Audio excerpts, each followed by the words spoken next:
Gumuho ang mundo nga nitong si Tera matapos ngang makita niya na wala ng buhay ang kanyang ina at hindi niya hahayaan na makalagpas lang ang mga taong lumapastangan nito.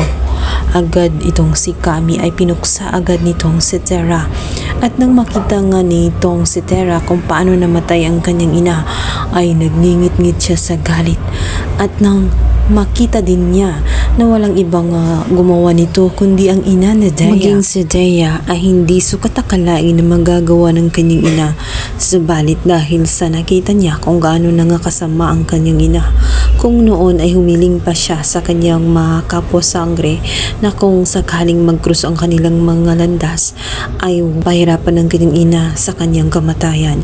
Ngunit sa pagkakataong yun, sinabi na ni Dea at binawi na niya dahil gusto niya na siya na nga mismo ang magparusa sa kanyang ina. Sapagkat hindi na nga nagdalawang isip itong si Tera, agad niyang sinugod si Olgana at nang makorner na nga ito ay nagulat si Olgana dahil sa kabilang side ay ito nga ang kanyang anak na si Dea.